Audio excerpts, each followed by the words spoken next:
The world may treat you like nothing, Ethan, but that doesn't mean you are nothing. Those were the last words 72-year-old Margaret Hale ever expected to hear again. Words she'd whispered to a dying boy 28 years ago in a snowstorm. Words she thought had vanished into nothing, like so many other kindnesses that never came back. But on this freezing October morning in 2023, as 367 Hells Angels motorcycles roared into her tiny mountain town of Ashton Ridge, Colorado, those words were about to shatter everything she thought she knew about her small, forgotten life. The lead biker removed his helmet, scarred face, gray streaking his beard, eyes that had seen hell, and Margaret's coffee cup slipped from her trembling hands.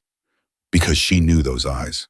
Before we continue, please hit that subscribe button and stay with me until the very end of this story. Comment below what city you're watching from so I can see how far this story has traveled. You won't believe what happens next. The morning started wrong. Margaret knew it the second she stepped into Sonny's kitchen at 5:47 a.m. and felt the silence pressing against the windows like something alive. The kind of silence that comes before disasters, before tornadoes, before the phone call that tells you someone you love is never coming home. She'd felt it before, 28 years ago, the night everything changed.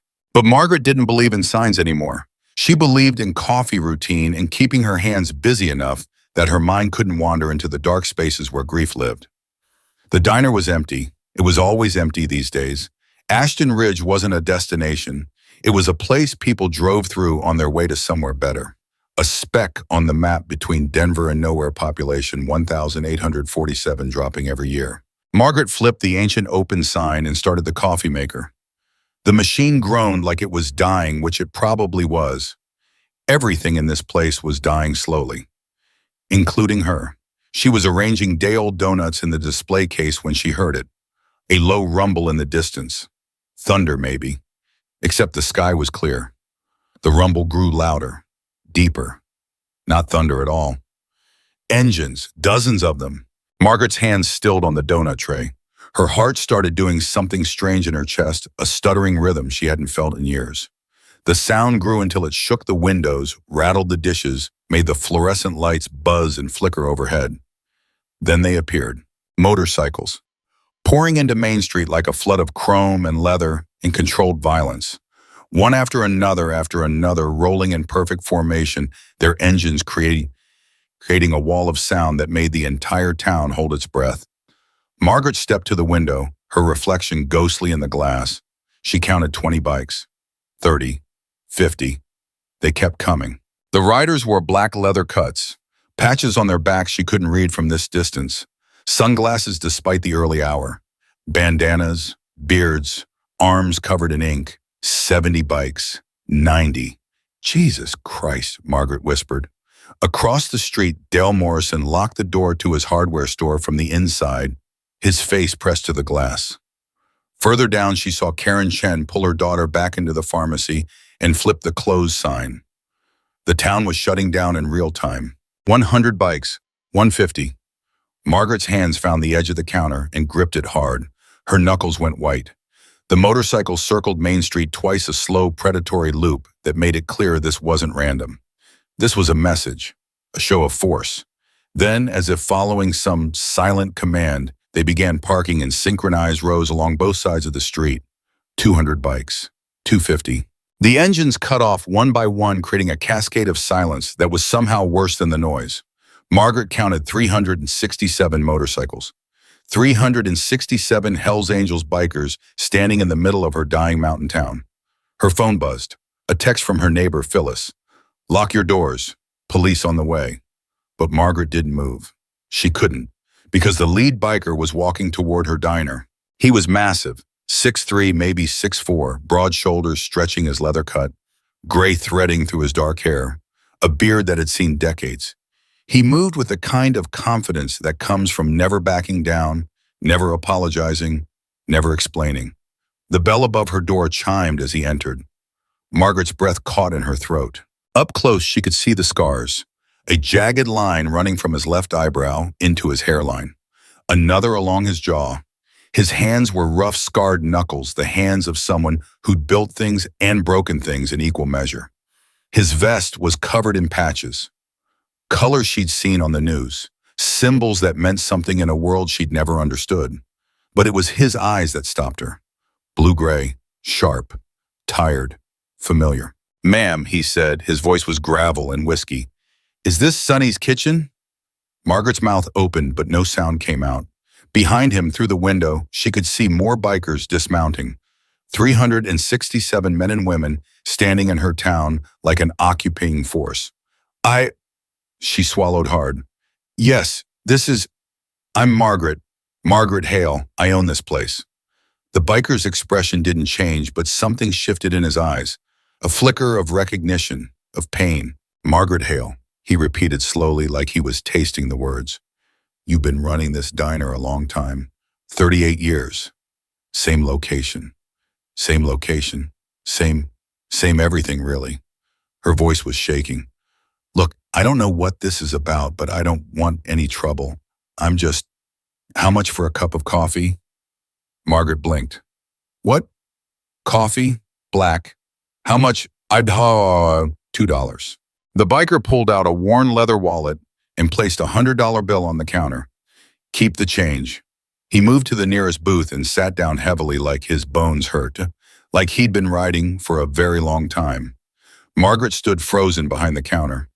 Outside, more bikers were filing off their motorcycles. She could see them stretching, talking in low voices, lighting cigarettes. They weren't acting aggressive. They weren't shouting or threatening anyone. They were just waiting. Her hands moved on autopilot, pouring coffee into a mug. She carried it to the biker's table on legs that didn't quite feel like her own. "Here." She set the mug down carefully like she was approaching a wild animal. Can I get you anything else?" The biker wrapped both hands around the mug, but didn't drink. He stared into the dark liquid like it held answers he was looking for.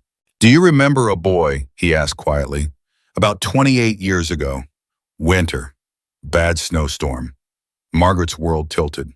"A runaway," the biker continued. 16 years old, half frozen, sleeping behind your dumpster." The mug in Margaret's hand would have shattered if she'd been holding one. As it was, her empty hands started trembling so hard she had to clasp them together. "Ethan," she whispered. The biker's eyes snapped to hers. And in that moment, Margaret saw through the scars and the beard and the 28 years of hard living. She saw the boy. Oh my God. Her knees buckled. She caught herself on the edge of the table. "Ethan Ryder." "Yes, ma'am." "You're alive." "Yes, ma'am." Margaret's vision blurred. Tears she hadn't felt building spilled down her cheeks. "I thought everyone said you were probably dead, that you'd frozen somewhere in the mountains, or I looked for you. After you left, I looked for you." "I know. You just disappeared. One morning you were gone, and I never knew if you were okay." Ethan took a slow sip of coffee. When he set the mug down, his hands weren't quite steady. "I'm sorry about that. I couldn't stay, and I wasn't ready to face you. Not then. Ready to face me, Ethan, you didn't do anything wrong. I stole from you. You fixed my walk-in freezer. I took $40 from your register. You left $60 in a note saying you'd pay it back." Margaret pulled out the chair across from him and sat down hard. Her legs wouldn't hold her anymore. "I still have that note. I kept it. I thought it was all I'd ever have left of you." Ethan's jaw tightened. He looked away out the window at the army of bikers standing in formation. "Why are you here?" Margaret asked. "Why did you bring all of them because of you?" "Me, I don't understand."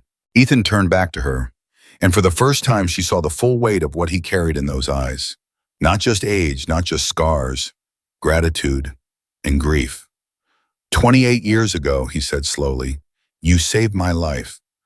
I gave you some soup, and you saved my life." He repeated, his voice harder now, insistent. "And I need you to understand that, Margaret, because everything that happened after every single thing started with you." Margaret shook her head. "I just fed you, that's all. I fed a hungry kid." "No," Ethan leaned forward. "You saw me. Everyone else in this town looked right through me like I was garbage, like I was already dead. But you looked at me and you saw a person." His voice cracked on the last word. "You told me I mattered," he continued. "Do you remember that? You said the world may treat you like nothing, Ethan, but that doesn't mean you are nothing. Margaret's breath hitched. She did remember. Of course she remembered. Those words kept me alive, Ethan said. For years, when things got bad and they got real bad, I'd hear your voice saying that. And I'd think maybe she's right. Maybe I'm not nothing. You were never nothing. Everyone else thought I was. Everyone else was wrong. Outside, she heard car doors slamming. Raised voices. She glanced through the window and saw 3 police cars pulling up, officers stepping out with their hands on their holsters. Ethan followed her gaze. It's okay. We're not here to cause trouble. Then why are you here? He stood up slowly, his knees popping. He reached into his pocket and pulled out something small wrapped in cloth. Because 28 years ago, I made you a promise. He unwrapped the cloth carefully, revealing a small wooden carving. A bird in flight.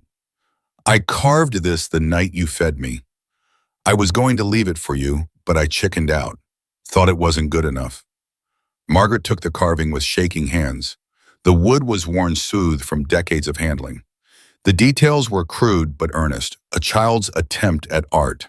I've carried that with me everywhere, Ethan said. Through 10 states, 3 continents. Every time I wanted to quit, I'd look at it and remember I made a promise to a woman who believed in me when nobody else did. What promise? That I'd come back, that I'd become someone worthy of the kindness you showed me. Margaret looked up at him, at this scarred, powerful man who'd once been a terrified boy sleeping behind her dumpster. You came back, she whispered. I came back. With 367 Hell's Angels. For the first time, Ethan's mouth curved into something that might have been a smile. Yeah, about that. The bell above the door chimed. Another biker entered. A woman, this time mid-40s, her hair in long braids, her arms sleeved in colorful tattoos. She moved to stand beside Ethan. Margaret, Ethan said. This is Ghost. She runs our chapter in Nevada. Ghost extended her hand. Ma'am. Margaret shook it numbly. Then another biker entered. And another. They filed in one by one, filling her small diner until there was no more room. They stood along the walls, sat at tables perched on the counter. They didn't speak. They just watched her with the same expression Ethan wore. Gratitude and grief. Sheriff Wade Michaels burst through the door, his hand on his weapon. All right, that's enough. Everyone outside, now. We're not doing anything illegal, Sheriff, Ethan said calmly. You're trespassing. We're customers. We bought coffee. Ethan gestured to his mug. You gonna arrest us for drinking coffee? Wade's face reddened. I know who you are. I know what you people do. You don't know anything about us. I know you're criminals. I know you're scaring people. And I know you're leaving. Right now. Margaret found her voice. Wade, stop. The sheriff turned to her. Margaret, you don't understand. I understand that Ethan bought coffee and hasn't caused any problems.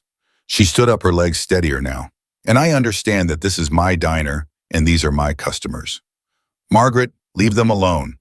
Wade stared at her like she'd lost her mind. Maybe she had, but she was tired of being afraid. Tired of her town being afraid. Tired of judging people by their patches instead of their actions. Please, she said more softly, just give us a minute. Wade glanced between her and Ethan. Finally, reluctantly, he backed toward the door. 5 minutes, then we're having a different conversation. He left, but she could see him standing just outside watching through the window. Ethan turned back to Margaret. You didn't have to do that. Yes, I did. She looked around at the faces crowding her diner. Hard faces, scarred faces, but also human faces. Are you going to tell me why you're really here? Ethan reached into his vest and pulled out a folded piece of paper. He placed it on the table between them. In 1995, he said, you saved my life, not just with food, with dignity, with seeing me as a person when everyone else saw trash. Margaret's hands trembled as she picked up the paper. That night changed me, Ethan continued. But it took me a long time to understand how.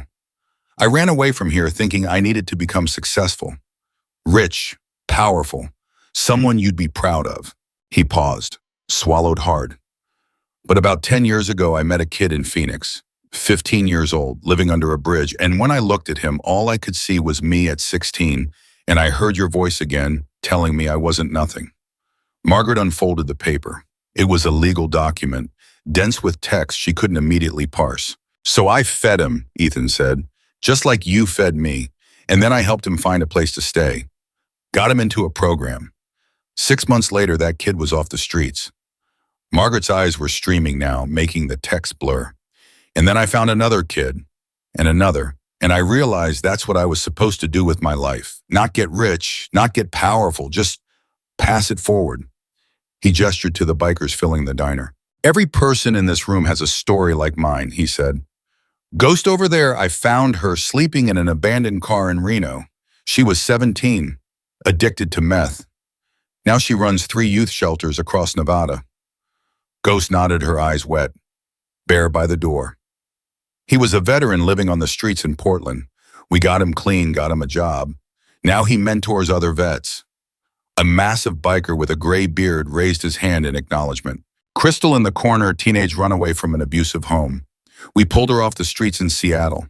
She's got 2 kids now, works as a social worker. A woman with pink highlights and tear-streaked makeup pressed her hand to her mouth. Every single one of them, Ethan said, his voice breaking now, exists because you taught me that kindness matters, that feeding one person, seeing one person can change everything. Margaret's hands shook so hard the paper rattled. She tried to read it, but the words kept swimming. What is this? She whispered. That, Ethan said, is the deed to a property in Denver, 18,000 square feet, former hotel. We bought it 6 months ago. Margaret's eyes widened. We've been renovating it. 24 bedrooms, 6 bathrooms, commercial kitchen, classroom space, workshop, medical clinic, all of it designed to help kids like me, like all of us. He leaned forward, his voice urgent now. We're calling it the Margaret Hale House, he said, because everything we've built, every life we've saved over the last decade started with what you did in 1995. The paper slipped from Margaret's fingers. She couldn't breathe, couldn't process what he was saying. 367 bikers, Ethan said. All of us came here today for one reason, to say thank you. Margaret shook her head, tears streaming. You don't need to thank me. I just gave you food. You gave me hope. Ethan's voice was raw now, all the armor stripped away. You gave me a reason to live. And because of that, 3,000 kids over the last 10 years have gotten a reason to live too. 3,000. The number hit Margaret like a physical blow. We named our foundation Second Road, Ethan continued, because that's what you gave me. A second road when the first one led nowhere but death. He pulled another paper from his vest, then another, and another. These are letters, he said, spreading them across the table. From kids we've helped, from parents, from teachers and social workers and cops who've worked with us. Margaret's vision blurred as she looked at the pile. Dozens of letters, maybe hundreds. Read them, Ethan said. Later, when you have time. But I want you to understand something. He reached across the table and took her wrinkled, shaking hands in his scarred ones. You thought you were just a waitress in a failing diner, he said. You thought your life didn't matter. You thought feeding one homeless kid was just a small thing. His grip tightened. But that one small thing created a wave that's still spreading. That one moment of kindness 28 years ago has rippled out so far that 367 people dropped everything to come here today. To say thank you, to show you what you started. Margaret couldn't stop crying. She was sobbing now openly, in front of all these strangers who weren't strangers at all. I'm nobody, she choked out. I'm nobody. You're everybody, Ethan said fiercely. To us, you're everybody. You're the woman who saved my life, and his life. He pointed to Bear, and her life. He pointed to Ghost, and their lives. He gestured to the packed diner, to the bikers crowding every available space, all of them watching Margaret with tears in their eyes. You're the woman who started a movement, Ethan said, and we came here to tell you that your life mattered, that your kindness mattered, that you mattered. Outside, Margaret could see the rest of the bikers standing in the street, 367 people, all of them watching her diner, all of them waiting. There's one more thing, Ethan said quietly. He pulled out a leather vest, a cut they called it, and laid it on the table. It was beautifully made with patches and embroidery that must have taken months. On the back in gold thread it read, Margaret Hale, the woman who started it all. We want you to lead this with us, Ethan said. Not just put your name on a building, actually lead it. Help us build something bigger. Help us save more kids. Margaret stared at the vest, at the letters, at the deed, at this impossible man who'd once been a boy she'd fed soup. I'm 72 years old, she whispered. So, I'm nobody. You're everybody. I don't know how to run a shelter. Neither did I. Ethan smiled through his tears. But you taught me the only thing that matters, feed first, judge later. Everything else we can figure out. Margaret looked around her diner, at these scarred, tattooed, impossible people who'd ridden hundreds or thousands of miles to stand in her failing restaurant and tell her she mattered.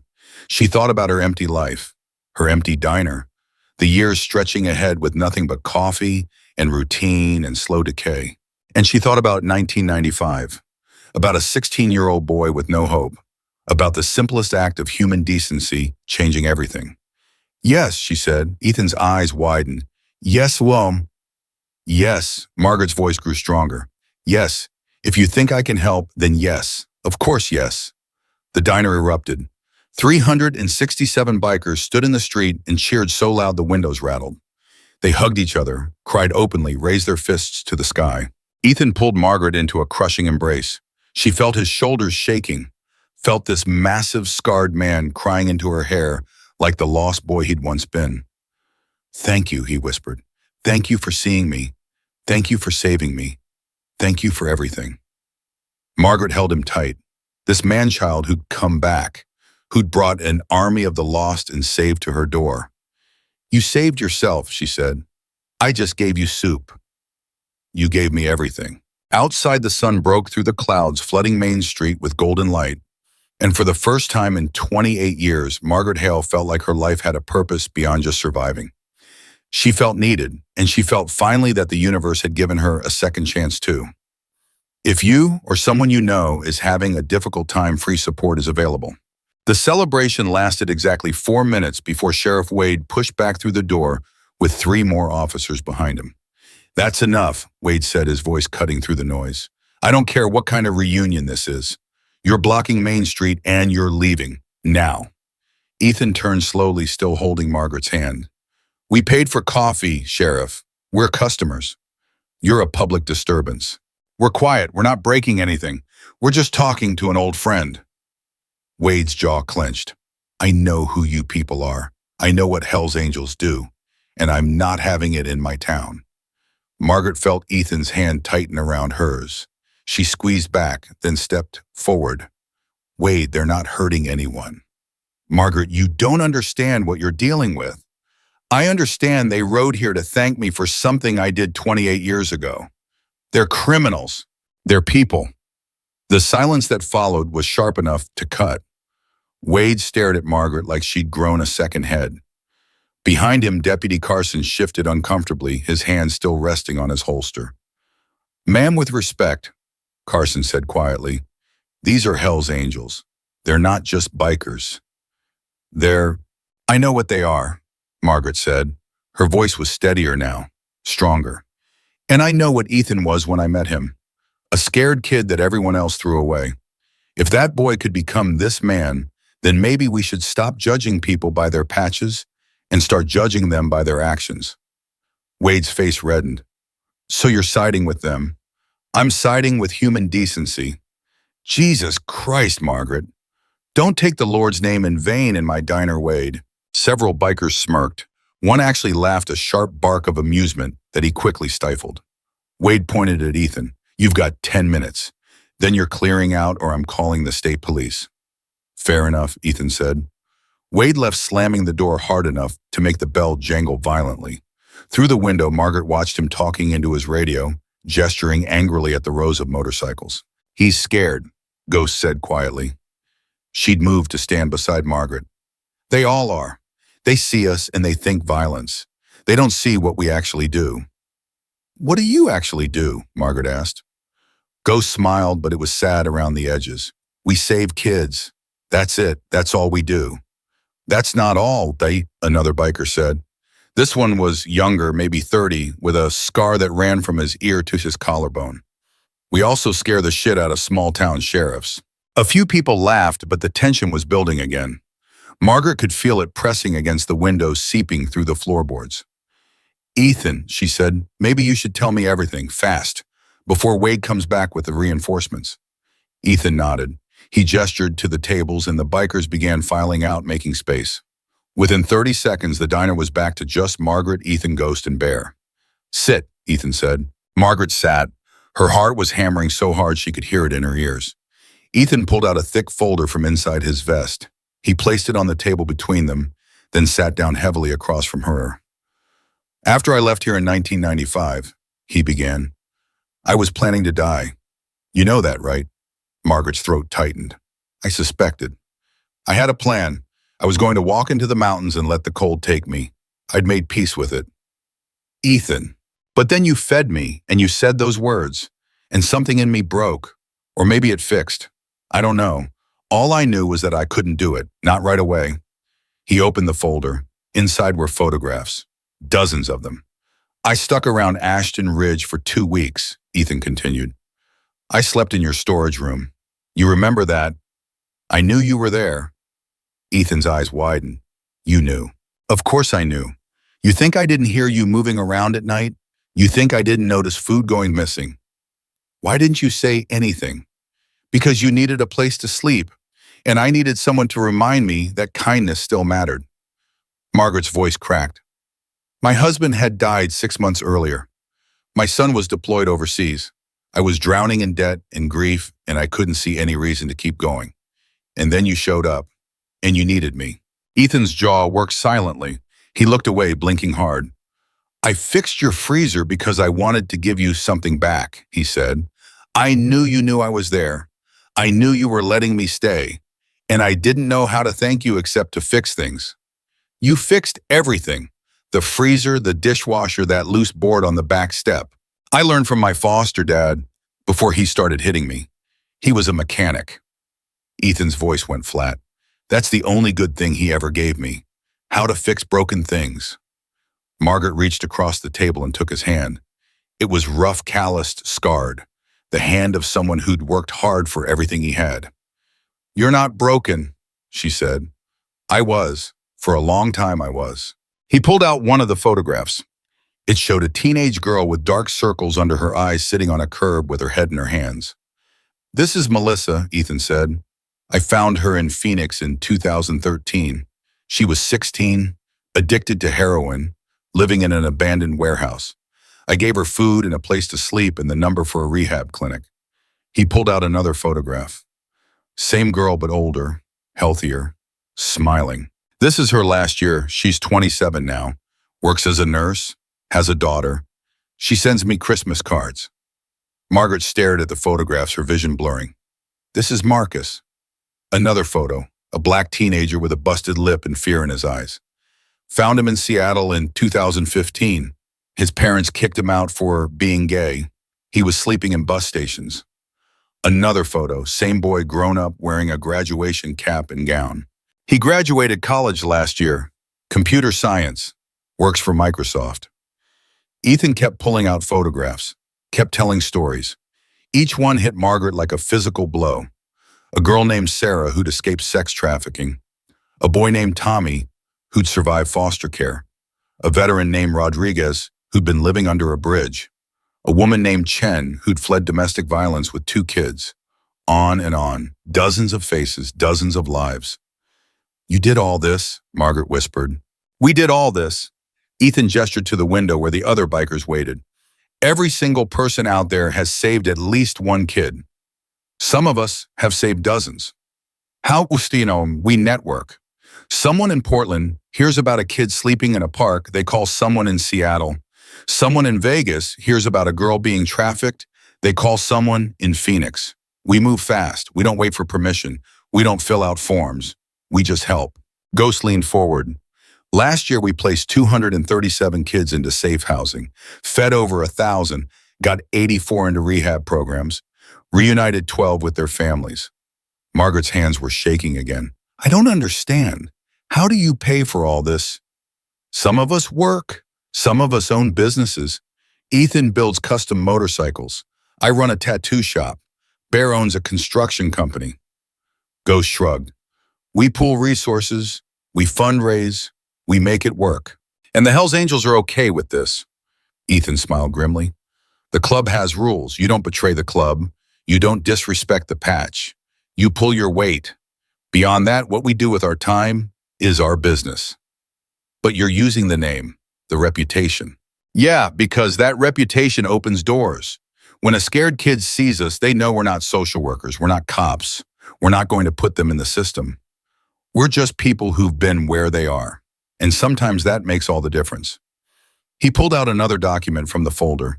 This one was stapled together, maybe 30 pages. This is our proposal for the Margaret Hale house, he said. 24 beds, emergency intake, no questions asked. If a kid shows up at 3 in the morning bleeding and scared, we take them in. No paperwork, no waiting period, just food, shelter, and safety. Margaret took the document with trembling hands. You want me to run this? I want you to help us build it into something bigger. Right now we're operating in 11 states, but it's scattered, disorganized.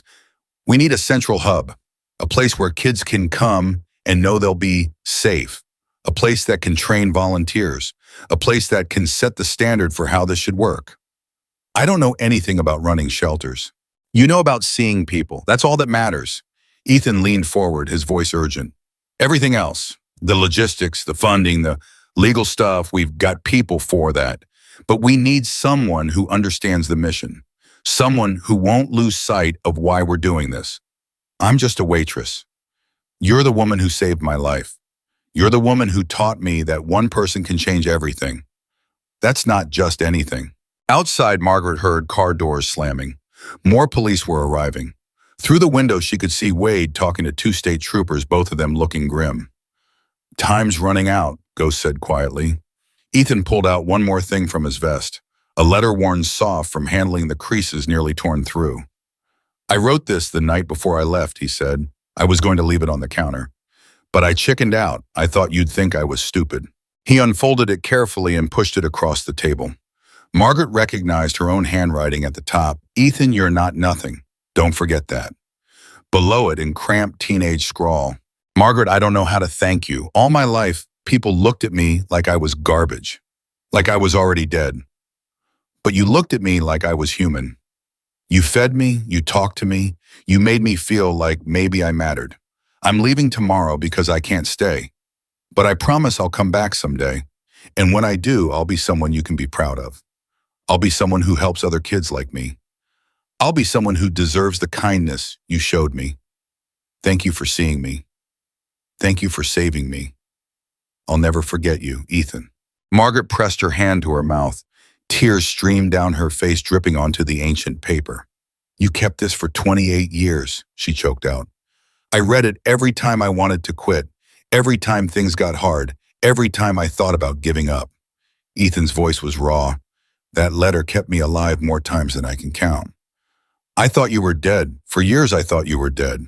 I almost was, so many times. He reached across and wiped a tear from her cheek with his thumb, a gesture so gentle it broke her. But I kept hearing your voice, telling me I wasn't nothing. And I'd think maybe she's right. Maybe I should try one more day. The door burst open. Wade stormed in with the state troopers behind him. Time's up, Wade said. Everyone out. Now. Ethan stood slowly, his hands raised. We're going. Damn right you are. Wade, stop, Margaret said. She was standing too, the letter still clutched in her hand. Just give us 5 more minutes. I've given you 15 minutes already. These people are leaving. These people saved 3,000 children's lives. Wade's expression didn't change. I don't care if they saved the Pope. They're leaving. You're not listening. No, you're not listening. Wade pointed at Ethan. You think I don't know who he is? You think I don't know what Hell's Angels do? They deal drugs.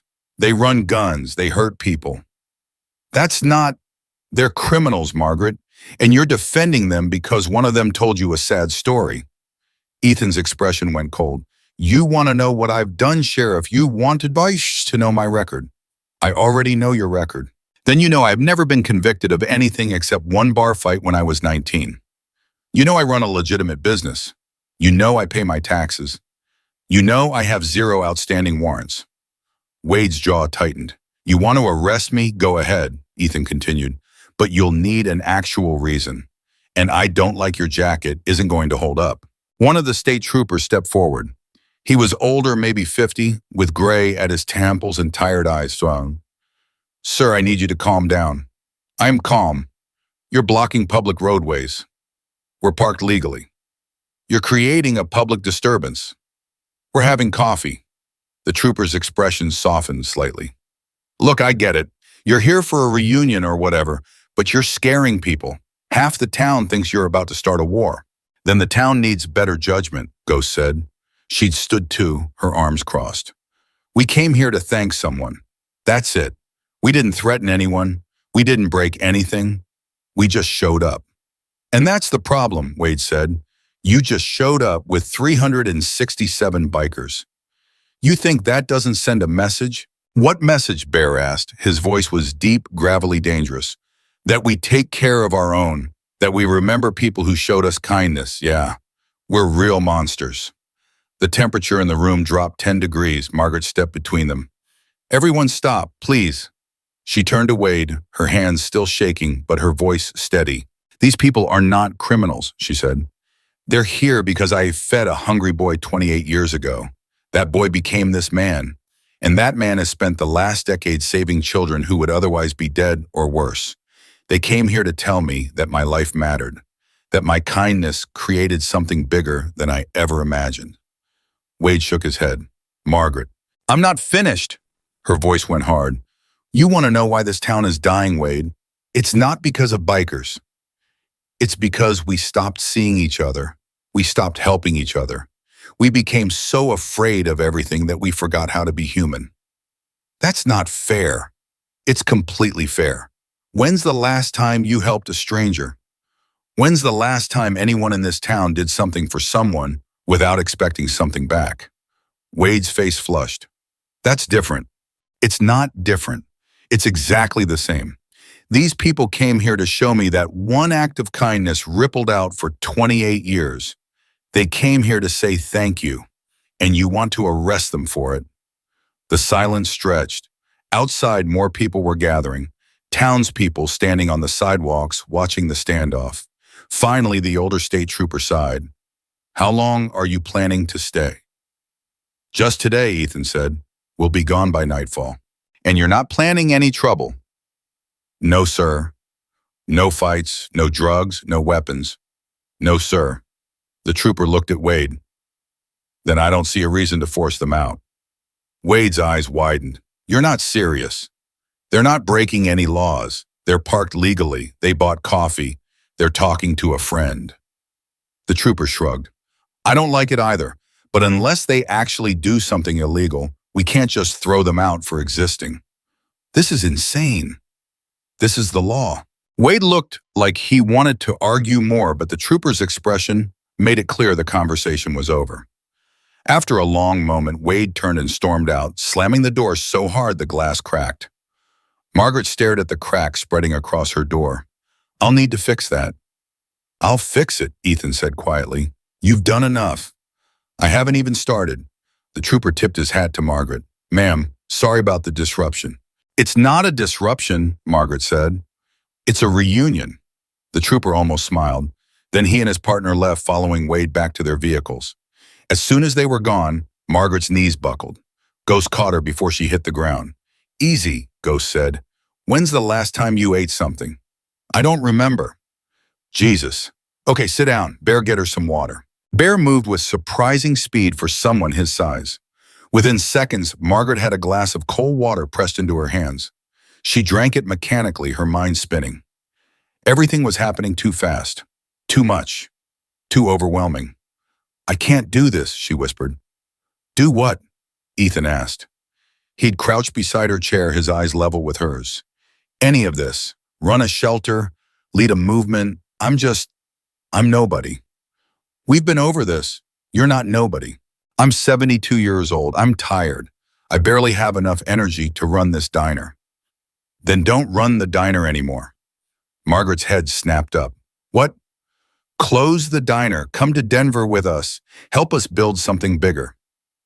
This diner is all I have. This diner is falling apart, Margaret. The roof leaks. The equipment's ancient. You're barely breaking even. When's the last time you made a profit? Margaret opened her mouth, then closed it. He was right. The diner had been bleeding money for years. She'd kept it open out of stubbornness more than anything else. But it's mine, she said weakly. And the Margaret Hale house will be yours too. Yours and ours. Together. Ethan took her hand. You're scared. I get that. But you were scared in 1995 too, and you fed me anyway.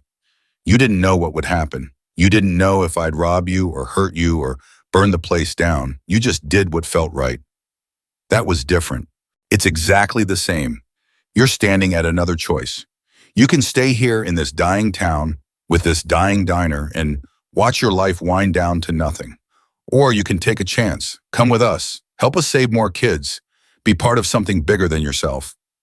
Margaret looked around her diner, at the cracked linoleum, the faded pictures on the walls, the empty booths that used to be full of laughter and life. She thought about her husband dead 7 years now, her son deployed overseas more often than he was home, her friends, most of them dead or moved away. She thought about the empty nights, the routine, the slow decay, and she thought about Ethan at 16, about a boy planning to die in the snow, about how one bowl of soup and a handful of kind words had somehow turned into 3,000 saved lives. I'm scared, she admitted. Good, Ed. If you weren't scared, I'd worry about you. What if I can't do it? What if I fail? Then we fail together, Ethan said simply, but at least we'll fail trying to do something good. Margaret closed her eyes, took a deep breath, felt the weight of 28 years pressing down on her shoulders.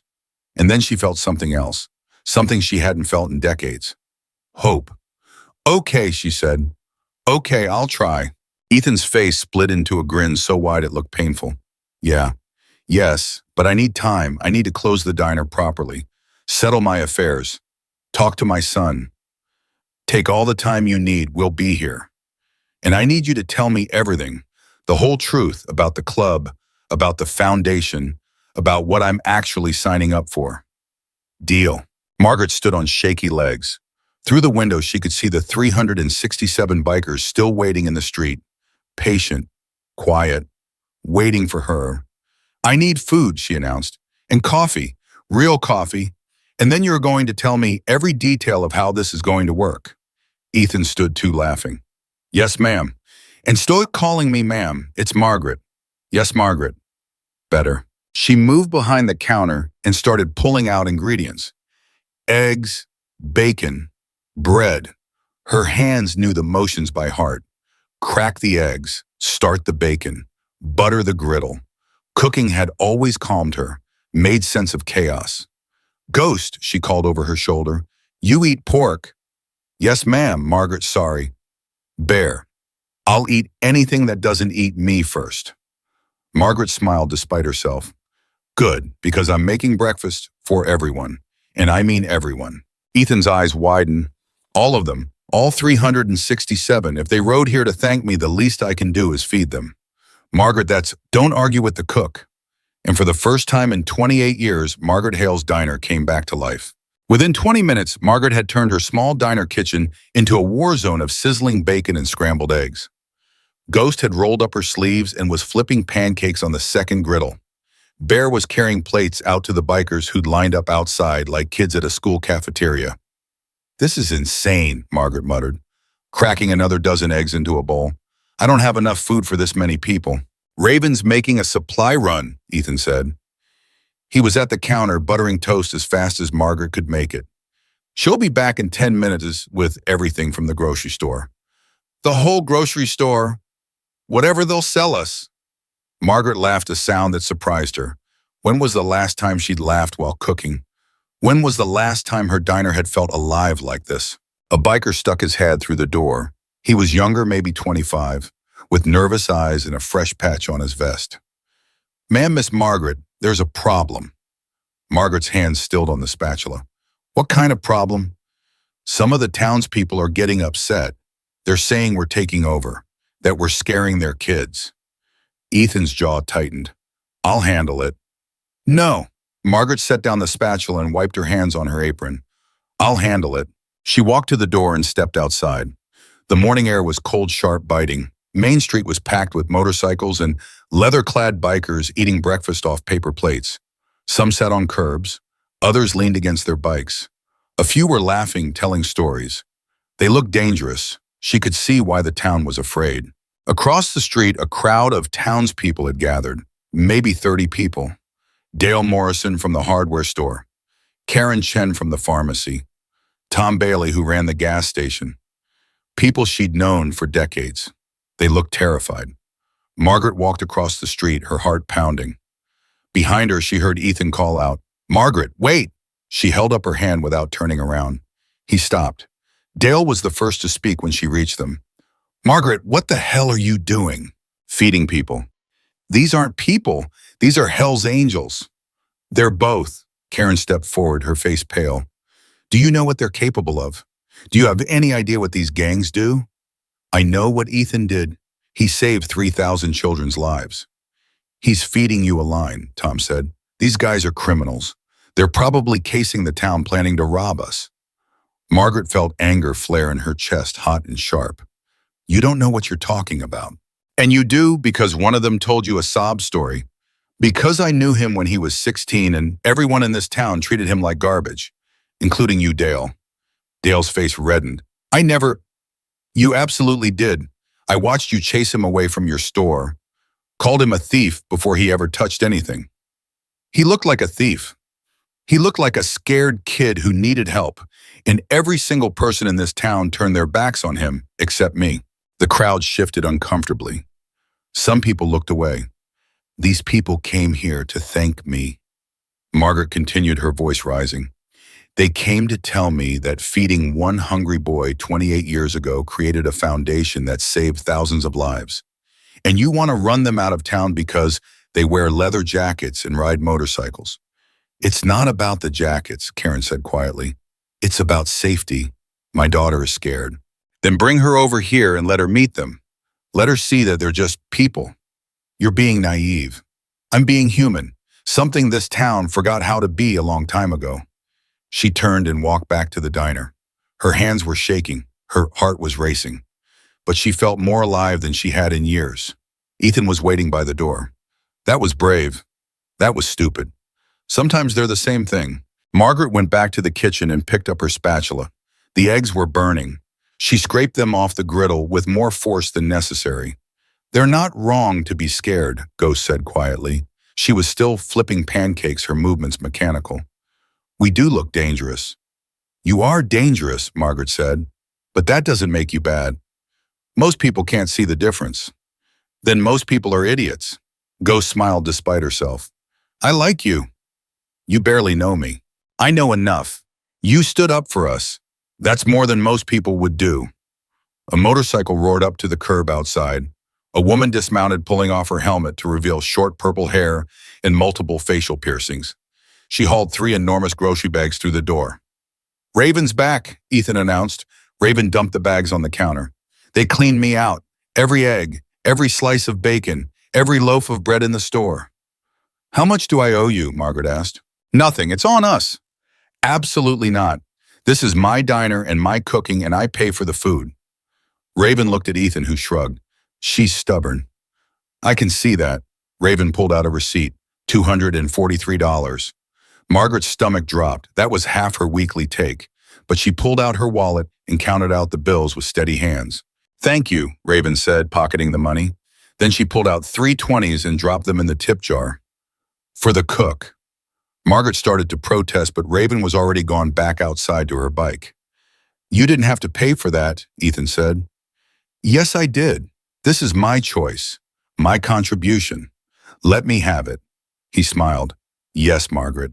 They cooked for 2 more hours, plate after plate, hundreds of eggs, pounds of bacon, stacks of pancakes and toast. Margaret's feet ached. Her back screamed. Her hands were raw from the heat of the griddle. She'd never felt better in her life. Around noon, a sleek black SUV pulled up to the diner. Margaret didn't recognize it. Neither did Ethan, judging by the way his expression hardened. A man in an expensive suit stepped out. Late 50s, silver hair, the kind of face that appeared on campaign posters. "Who's that?" Margaret asked. "Trouble," Ghost said. The man walked into the diner with the confidence of someone who expected doors to open for him. He looked around at the bikers with barely concealed disgust. I'm looking for Margaret Hale, he said. That's me, Margaret said, not moving from behind the counter. Richard Thornton, I'm the mayor of Ashton Ridge. I know who you are. I voted against you 3 times. Thornton's smile didn't reach his eyes. I've been informed about your guests. They're customers. They're a public menace, and I'm here to request that you ask them to leave. No, Thornton blinked. Excuse me. I said no, they haven't broken any laws. They're eating breakfast and having a reunion. I'm not asking them to leave. Mrs. Hale, you may not understand the gravity of the situation. I understand perfectly. You're afraid, the whole town is afraid, but fear doesn't give you the right to discriminate. This isn't about discrimination. It's about public safety. Bullshit, Bear said from his seat by the window. It's about optics. You don't like the way we look. Thornton's jaw tightened. I'm trying to protect this community. From what? Margaret asked. From people eating pancakes. From criminals. Prove it, Ethan said. He stood up slowly, his full height suddenly very apparent.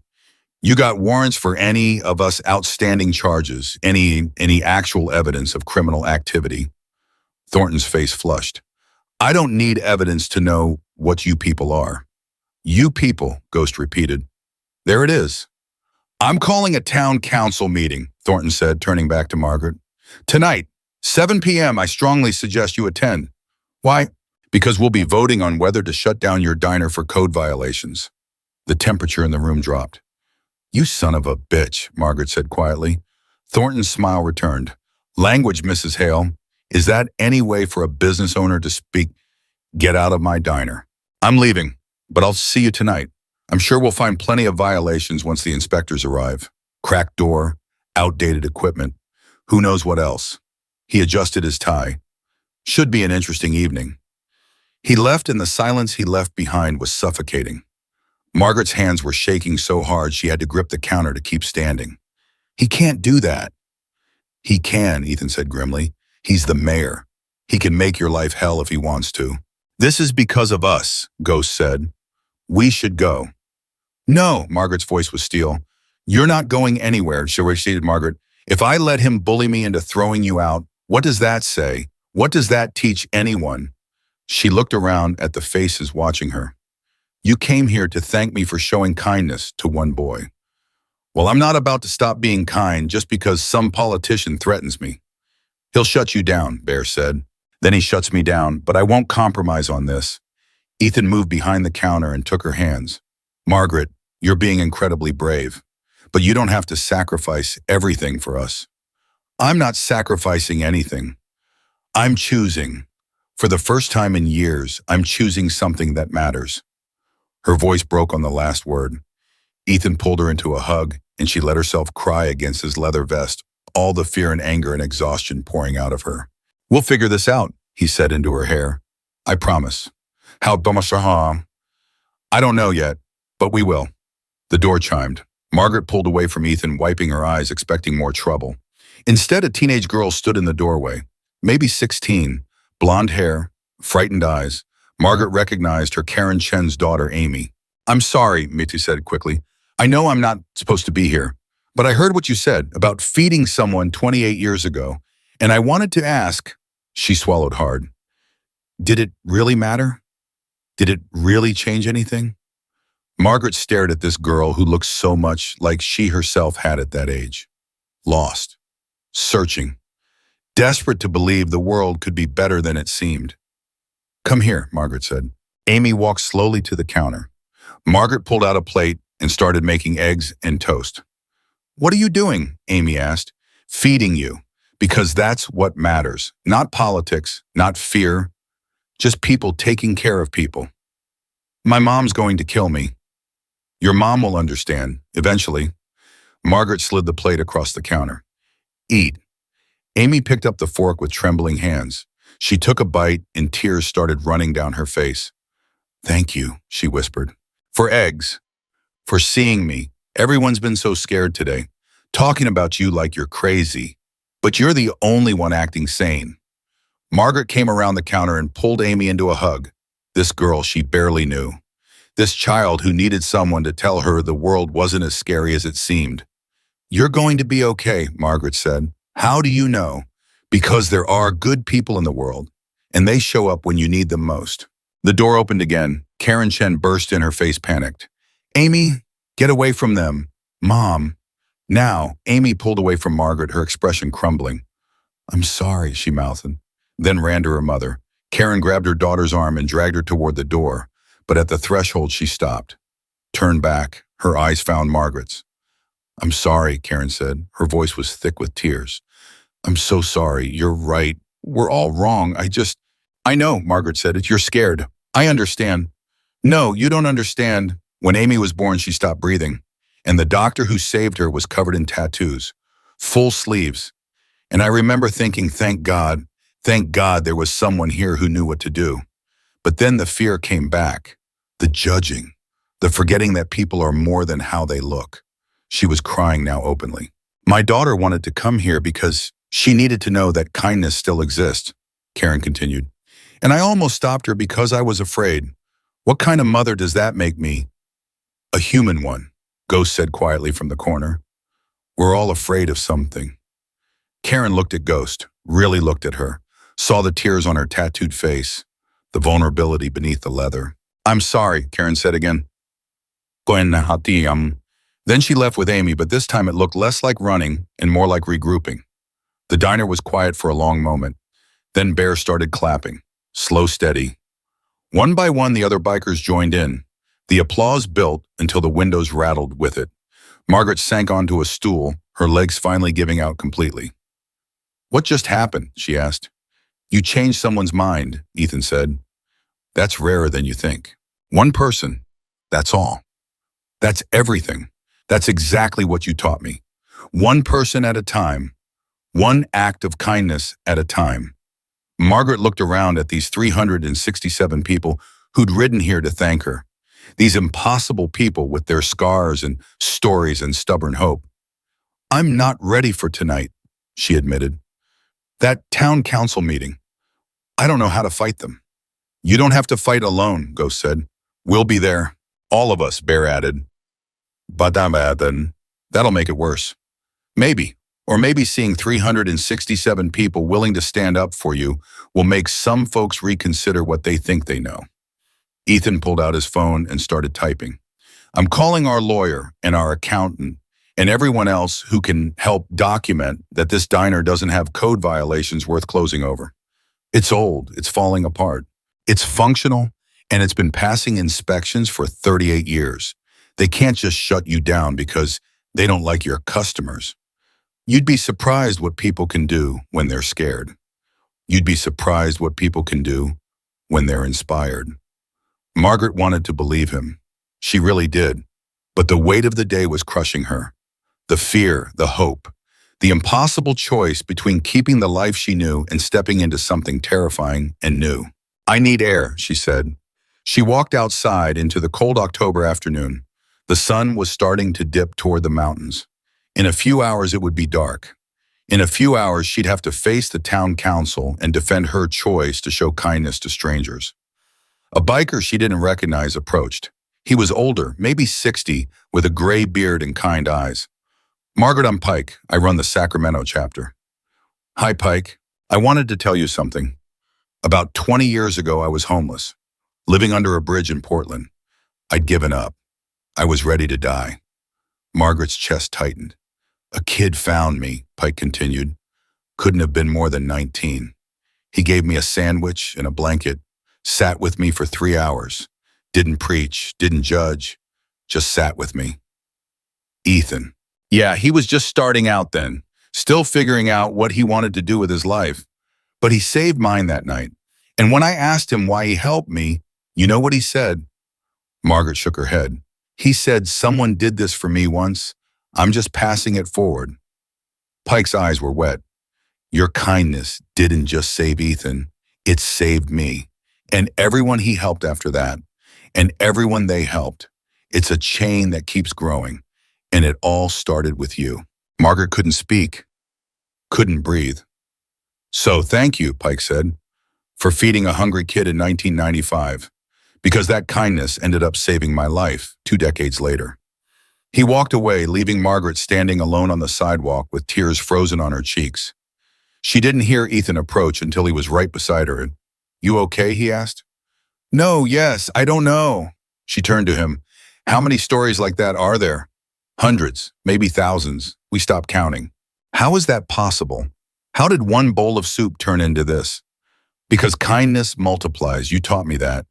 Every person you help has the chance to help someone else, and they help someone else, and it grows." Margaret looked at the 367 motorcycles lined up along Main Street. Each one represented a person, a story, a life changed. "I can't process this," she admitted. "You don't have to. Not all at once. Just take it one moment at a time. That's what I did with you. One bowl of soup, one night of shelter." "Exactly, and look what happened." She laughed, but it came out as a sob. "I'm terrified.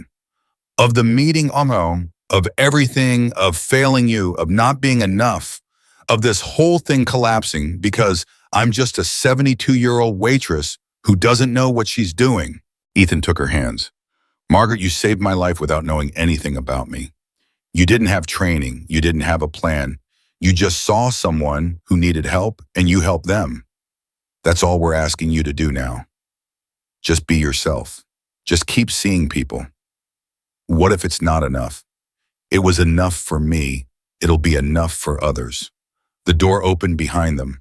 Ghost stuck her head out. "Lawyer's here. He wants to talk strategy." Margaret took a deep breath, squared her shoulders, wiped her eyes. "Okay," she said. "Let's go figure out how to fight City Hall." But as she turned to go inside, she caught movement across the street. More townspeople gathering, watching. Some looked afraid, but others looked curious, thoughtful. And one of them, she was sure of, it was holding a sign that said, "Thank you, Margaret." Maybe, just maybe, this fight wasn't as one-sided as she'd thought. The lawyer's name was Marcus Chen, and he looked nothing like what Margaret expected. Mid-30s, glasses, a nervous energy that made him tap his pen against his briefcase every few seconds. "I've reviewed the situation," Marcus said, spreading papers across the diner table. "And I'll be honest with you, Mrs. Hale. They can make this very difficult." "How difficult?" Margaret asked. "The building is 60 years old. If they want to find violations, they'll find them. Outdated wiring, plumbing that doesn't meet current code, ventilation issues, any of these could be grounds for temporary closure pending repairs." Temporary. That's the best case. Worst case, they condemn the building entirely. Margaret's stomach dropped. They can do that. If they find enough violations, yes. And given Mayor Thornton's connections to the county inspector's office, I'd say the chances are very high that they'll find whatever they're looking for. "So we're screwed," Ghost said flatly. "Not necessarily." Marcus pulled out another document. "I did some digging. The town council needs a majority vote to order an emergency closure. There are 7 members. Thornton controls 3 for sure, but the other 4 are question marks." "Who are they?" Ethan asked. "Paula Martinez runs the bookstore. David Kim owns the auto shop. Sarah Washington teaches at the high school. And James O'Brien is retired military." Margaret knew all of them. Paula had been buying day-old donuts from her for years. David had fixed her truck twice. Sarah had taught her son in 3rd grade. James drank coffee at her counter every Sunday morning. "I can talk to them," Margaret said. "That might help, but you need to understand what you're up against." Marcus leaned forward. "Thornton isn't just scared of bikers. He's running for state senate next year. He needs to look tough on crime. Letting Hell's Angels take over Main Street doesn't play well with voters." "We're not taking over anything," Bear growled. "I know that, but optics matter in politics. And right now, the optics are bad." Ethan stood abruptly, his chair scraping against the floor. "So what do we do, Leave? Let them win?" "I didn't say that. I'm saying you need a strategy beyond just showing up to the meeting and hoping people see reason." "What kind of strategy?" Margaret asked. Marcus pushed his glasses up. "You need to change the narrative. Right now, the story is dangerous bikers invade small town. You need to make it hometown hero returns to thank woman who saved his life." "How do we do that?" "Media. I've already reached out to 3 local news stations. 2 are sending reporters to the meeting tonight. If you can tell your story on camera, show people, the foundation's work demonstrate that these aren't criminals, but activists, you might shift public opinion enough to sway the undecided council members. Margaret's hands started shaking again. I don't know how to talk to reporters. You just talk. Tell the truth, that's all. I'm not good at that kind of thing. You were good at standing up to the mayor, Ghost pointed out. You were good at defending us to your neighbors. That was different. That was just talking. This is politics. Politics is just talking with cameras, Marcus said. Same rules apply. Be honest. Be yourself. Don't let them twist your words. The door opened and Raven stuck her head in. We've got a problem. Another one, Ethan asked. Inspector's here. County Building Department. He's taking pictures of everything. Marcus swore under his breath. They're moving fast. Margaret stood up so quickly she knocked over her water glass. Where is he? Out back, looking at the electrical panel. Margaret pushed through the door into the alley behind the diner. A man in a county windbreaker was taking the photographs of her breaker box with a professional camera. He looked up when she approached. Mrs. Hale. That's me, Robert Sanchez, county inspector. I'm here to conduct a routine safety inspection. Routine, right? Margaret crossed her arms.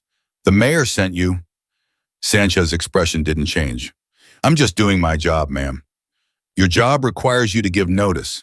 This isn't routine and you know it. Emergency inspections don't require advance notice if there's a public safety concern. What public safety concern? Large gathering, potential fire hazard, overcrowding. Sanchez pulled out a clipboard. How many people have been in your establishment today? I don't know. I wasn't counting. Fire code maximum occupancy for this building is 42. I've been watching for the last hour. I counted at least 70 people cycling through. Margaret's heart sank. He was right. She'd been so focused on feeding people she hadn't thought about capacity limits. That's a serious violation, Sanchez continued. I'm also seeing outdated wiring, insufficient ventilation, and he crouched down by the foundation's significant structural concerns.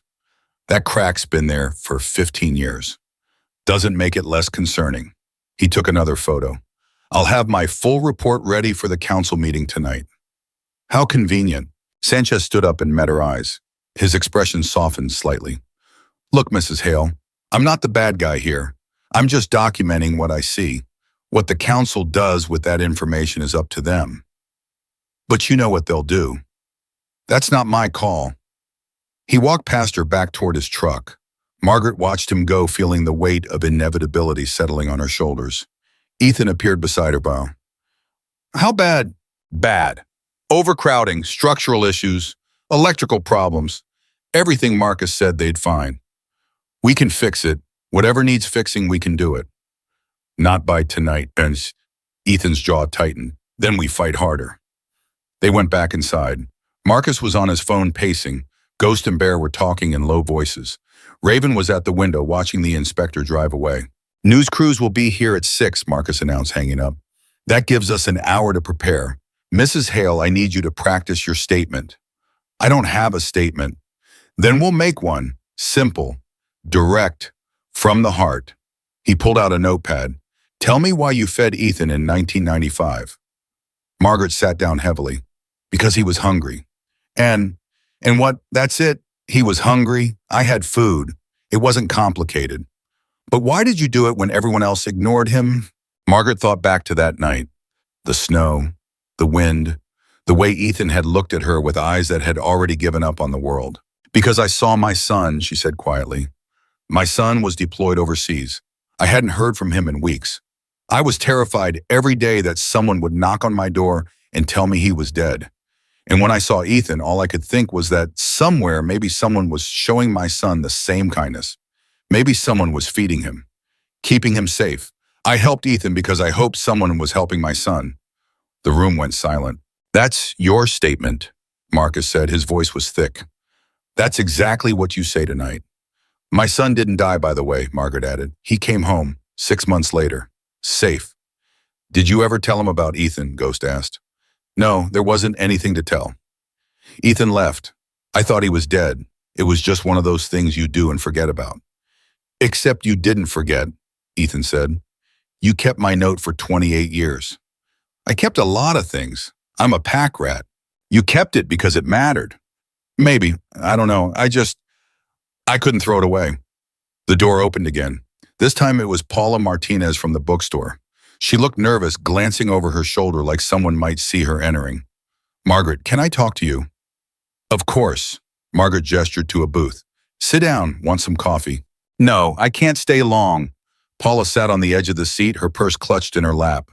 I heard about the town council meeting tonight. Word travels fast. It's a small town. Everyone knows everything. Paula hesitated. I'm on the council. I have a vote. Margaret's pulse quickened. I know. The mayor called me this morning, told me to vote for closure, said it was about public safety. And I don't know what to do. On one hand, having all these bikers here is scary. My customers are nervous. Some didn't even open their shops today. They haven't hurt anyone? I know. But the fear is real, Margaret. You can't just dismiss that. I'm not dismissing it. I'm asking people to look past it, to see what's actually happening instead of what they're afraid might happen. Paula glanced at Ethan, who was standing by the counter. Is it true what people are saying that you fed him when he was a kid? Yes. And he really runs a foundation for homeless youth. We do, Ethan said. Second Road Foundation. We've helped place over 3,000 kids into safe housing over the last 10 years. Paula's eyes widened. 3,247 to be exact. We keep records. That's incredible. It's necessary. There are over 400,000 homeless youth in America at any given time. We're barely making a dent. Paula looked back at Margaret. Why did you help him? Because he needed help and I could give it.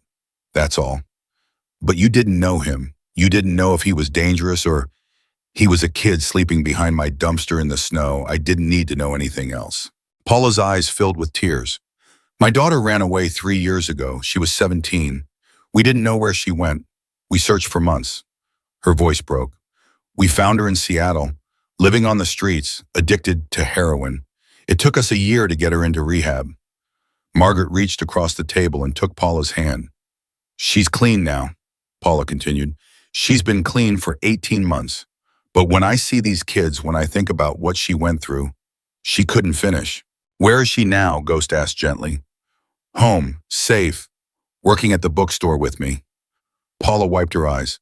When the mayor called this morning, all I could think about was what would have happened if someone like you hadn't been there. If everyone had just walked past her. If no one had cared. Someone cared, Margaret said. Someone always cares. You just have to look. Paula stood up. I'm voting against closure tonight. I don't care what Thornton says. You're doing the right thing, and I'm not going to punish you for it. Thank you, Margaret whispered. Paula squeezed her hand one more time, then left quickly, still looking over her shoulder. That's one vote, Marcus said. You need 3 more. I'll talk to David Kim, Margaret said. He's reasonable. I'll come with you, Ethan offered. They walked down Main Street together. The afternoon sun was getting lower shadows stretching across the pavement. Most of the bikers had moved their motorcycles to the edge of town to reduce the visual impact, but there were still enough leather vests visible to make people nervous. David Kim's auto shop was closed, but his truck was parked out front. Margaret knocked on the office door. It's open, David called from inside. They found him on his desk surrounded by paperwork. He looked up, and his expression immediately closed off when he saw Ethan. Margaret, what can I do for you? Can we talk about tonight? David set down his pen. I figured you'd come by eventually. I'm not here to pressure you. I just want you to hear the whole story. I've heard the story. Mayor filled me in this morning. Did he tell you Ethan runs a foundation that saved 3,000 children's lives? David's eyebrows rose slightly. No, he mentioned a gang of bikers taking over your diner. They're not taking over anything. They came to say thank you. For what? Margaret told him the story, all of it. The snowstorm in 1995, the hungry boy, the words she'd spoken without thinking, the ripple effect that spread across 28 years in 11 states. David listened without interrupting. When she finished, he was quiet for a long moment. That's quite a story, he finally said. It's the truth? I believe you, but that doesn't change the fact that having 300 bikers in town scares people. They're leaving tonight, Ethan said. After the meeting, we're not staying. We just wanted to thank Margaret and tell her about the shelter we're building in her name. David looked at him sharply. Shelter. The Margaret Hale House in Denver, 18,000 square feet, emergency housing for homeless youth and veterans. And you're naming it after her. Everything we do is because of her. It seemed right. David turned to Margaret. You know about this? He told me this morning. They want me to help run it. Are you going to? I don't know yet. Right now I'm just trying to keep my diner open. David stood up and walked to the window. Outside they could see bikers gathering again as the afternoon waned. Some were checking their bikes. Others were talking in small groups.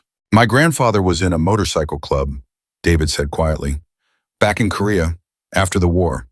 Not Hell's Angels, but similar. Leather vests, loud bikes. People crossed the street when they saw him coming. Margaret and Ethan exchanged glances, but said nothing.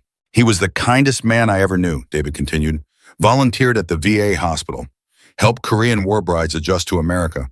Taught me how to fix engines and how to treat people with respect. But everyone assumed he was a criminal because of his vest. He turned back to them.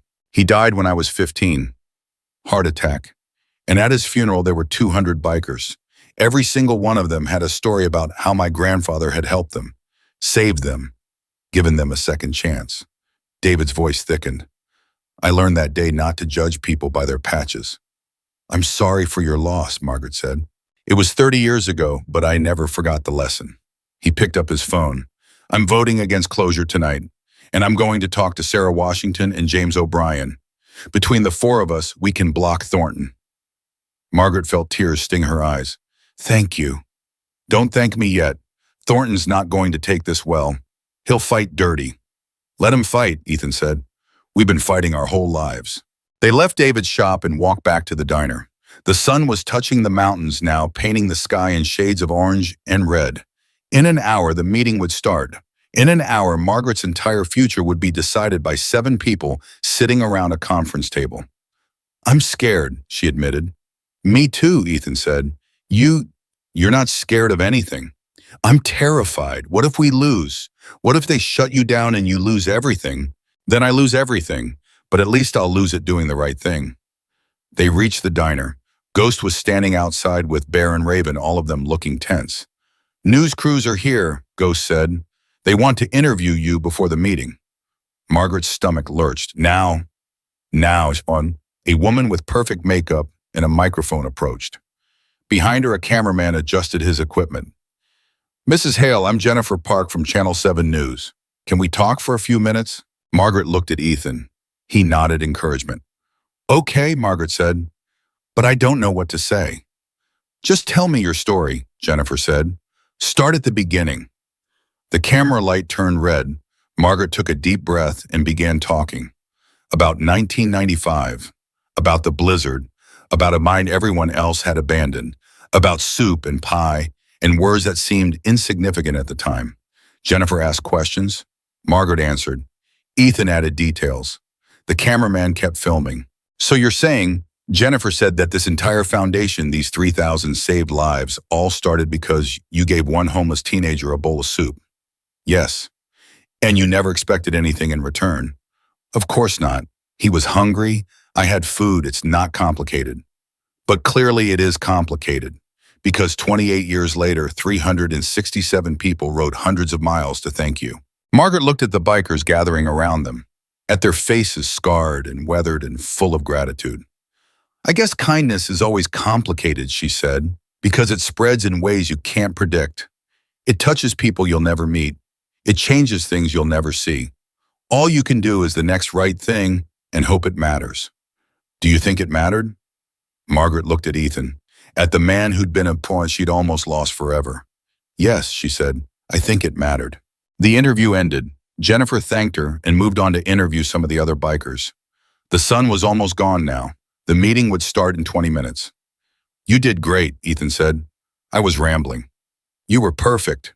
They walked toward town hall together. All 367 bikers followed. It looked like an army marching to war. Margaret supposed in a way that's exactly what it was. The meeting room was packed, every seat filled, people standing along the walls. News cameras set up in the back. The town council sat at a long table in front, Richard Thornton in the center seat. His face darkened when he saw Margaret enter with the bikers behind her. "This is a public meeting," Thornton said loudly, "but we have a maximum capacity. Fire Marshal, how many people can this room hold?" A nervous-looking man in uniform checked his clipboard. 150. "Count them." People started counting, pointing, arguing about who was standing where and whether that counted as occupying space. 173, someone finally announced. Thornton smiled. "Everyone over capacity needs to leave, now." "I'll go," Margaret said immediately. "This is about my diner anyway." "You're the petitioner, you have to stay." Thornton looked at the bikers. "But the rest of you can leave." "They're here to support me," Margaret protested. "They're here to intimidate this council, and I won't have it." David Kim spoke up from the council table. "Richard, they're just standing there. They're armed, some of them. So are half the people in this room. This is Colorado. They're criminals." "You keep saying that, but you haven't proven it," Paula Martinez interjected. "I move that we allow them to stay." "Seconded," Sarah Washington said. Thornton's face reddened. "We haven't started the official meeting yet. You can't make motions." "Then start the meeting," James O'Brien said. He was a big man, military straight, with gray hair and sharp eyes. "Unless you're stalling." Thornton looked like he wanted to argue more, but the cameras were rolling. He banged his gavel. "This emergency session of the Ashton Ridge Town Council is now in session. First order of business review of the county inspector's report regarding Sonny's Kitchen." Robert Sanchez stood up and read his findings. Overcrowding, structural concerns, electrical issues. His voice was clinical, detached, just reciting facts. When he finished, Thornton leaned forward. "Based on this report, I move that we immediately suspend Sonny's Kitchen's business license pending repairs." "That's not necessary," Margaret said, her voice shaking. "I'll fix whatever needs fixing." "The violations are serious enough to warrant immediate action." "They're violations that have existed for years," David Kim said. "Why are they suddenly an emergency?" "Because Mrs. Hale allowed overcapacity occupancy today. That's a serious public safety issue." "She was feeding people," Paula said. "That's what diners do." "She was aiding and abetting a criminal organization's occupation of our town." "We're not a criminal organization," Ethan said loudly from the back. "We're a registered nonprofit. Registered with who? The Hells Angels. With the state of California. We have 501c3 status. We file taxes. We operate legally." "I've seen your file. I know what you people do." "Then you know we help kids." Ethan pushed through the crowd until he was standing in front of the council table. "You want to talk about criminal activity? Let's talk about the 400,000 homeless youth in America. Let's talk about the kids who die on the streets every day because nobody gives a damn. Let's talk about the fact that your town turned away a 16-year-old kid in a snowstorm, and Margaret Hale was the only one who showed him an ounce of human decency." The room was silent. "She saved my life," Ethan continued, his voice breaking. "And because she did, I've been able to save thousands of others. We're not here to take over your town. We're not here to scare you. We're here to say thank you to a woman who believed in kindness when everyone else believed in fear." He pulled out the folder of photographs and spread them across the council table. "These are the faces of kids we've helped. Every single one of them was on the streets, starving, addicted, abused, forgotten. And every single one of them is alive today because Margaret Hale fed a hungry boy 28 years ago." Thornton barely glanced at the photos. "That's very touching, but it doesn't change the building code violations." "To hell with the building code," James O'Brien said. Everyone turned to stare at him. "What I said, what we're all thinking, this isn't about building codes. This is about Richard being scared of bikers and wanting to look tough for his Senate campaign. That's out of line, James. No, what's out of line is using emergency powers to shut down a woman's business because you don't like her customers." O'Brien stood up. "I've reviewed the inspector's report. Everything he found is minor, fixable in a week, maybe two. None of it warrants immediate closure. The overcrowding happened once, during an unusual circumstance. It's not going to happen again." "You don't know that." "I know that Margaret has run that diner for 38 years without incident. I know that she feeds people in this town who can't afford to eat anywhere else. I know that shutting her down is punishing her for showing kindness. And I'm voting no. Paula raised her hand. I'm voting no too. As am I, David Kim said. Sarah Washington looked at the photograph spread across the table. She picked one up, a teenage girl before and after. The before showed a hollow-eyed child. The after showed a healthy young woman in a graduation cap. What's her story? Sarah asked. Ghost stepped forward. That's Crystal. I found her in Seattle 4 years ago. She'd been living in an abandoned car. 17 years old, pregnant, addicted to meth. We got her into rehab, helped her get clean, helped her keep her baby. She graduated high school last year. She's studying to be a social worker now. Sarah set the photo down carefully. I'm voting no to closure. Thornton stared at his counsel in disbelief. You're all making a mistake. Maybe, James said, but it's our mistake to make. I'm calling for a vote, Thornton said stiffly, all in favor of emergency suspension of Sonny's Kitchen's business license. 3 hands went up, Thornton and his 2 allies. All opposed, 4 hands. Paula, David, Sarah, James. Motion fails, James announced. Meeting adjourned. Thornton slammed his gavel so hard it cracked. This isn't over. Yeah, it is, James said. Accept it with Grace Richard. The room erupted. People cheering, arguing, shouting. News cameras capturing everything. Margaret stood frozen, unable to process what had just happened. She'd won. Ethan pulled her into a crushing hug. You did it. We did it, she corrected. The bikers were celebrating outside engines, revving people laughing and crying. Margaret stepped out into the cold night air and saw her town transformed. Not occupied, not taken over. Just filled with voice and noise and life. Paula Martinez approached, tears streaming down her face. Thank you for reminding us what matters. Other townspeople followed, some to apologize, some to ask questions, some just to shake Margaret's hand and tell her they'd been rooting for her all along. David Kim pulled Ethan aside. You said you were building a shelter in Denver. Yeah, opening next spring. You need any help? Construction supplies, whatever. Ethan smiled. We need everything. You offering? I'm offering. And I know others who will too.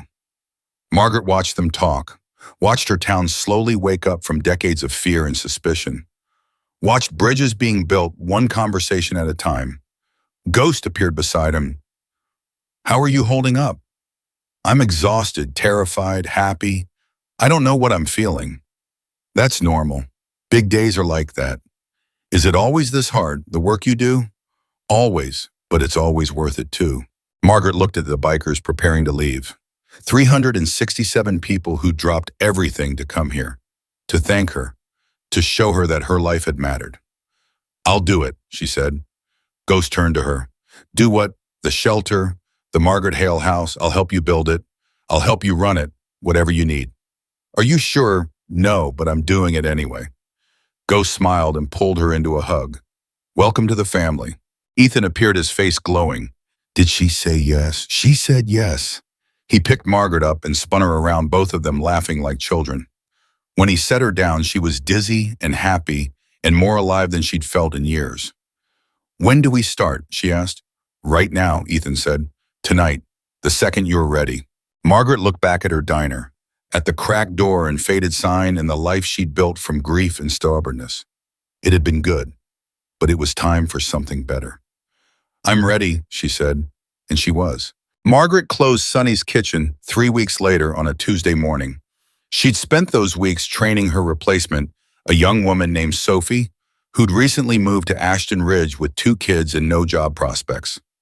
Margaret sold her the diner for $1 and the promise that Sophie would keep feeding people who couldn't afford to pay. You're sure about this? Sophie asked, her hands shaking as she held the keys. I've never been more sure of anything in my life, Margaret said. She wasn't lying. The certainty felt strange, almost uncomfortable. For decades, she'd lived in a fog of routine and grief, making no decisions because deciding meant risking something. But now, standing in the empty diner with boxes of her life packed around her, she felt clear, focused, terrified, but clear.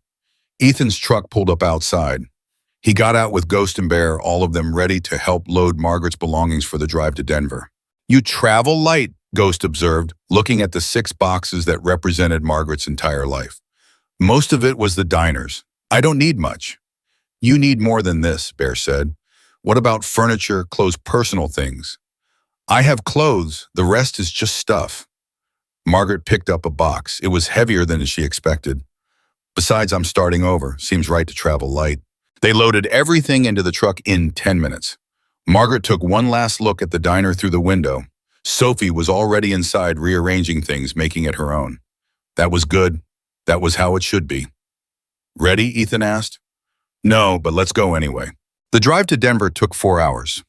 Margaret sat in the passenger seat watching Colorado roll past mountains giving way to foothills, giving way to the sprawl of the city. She'd been to Denver maybe 5 times in her entire life. Now she was moving there, starting a new life at 72 years old. You're quiet, Ethan said. I'm thinking. About how insane this is. About how I should be retired, not starting a new career. About how I have no idea what I'm doing. Welcome to the club. None of us know what we're doing. You seem to know. I'm faking it. We're all faking it. He glanced at her. But we're faking it together, which makes it easier. They reached Denver by early afternoon. The Margaret Hale house was in a neighborhood Margaret didn't recognize, blocks of old buildings slowly being renovated. The shelter itself was enormous, a former hotel that looked like it had seen better days decades ago. It's a work in progress, Ethan said, pulling into the parking lot. That was an understatement. The building needed paint. Windows needed replacing.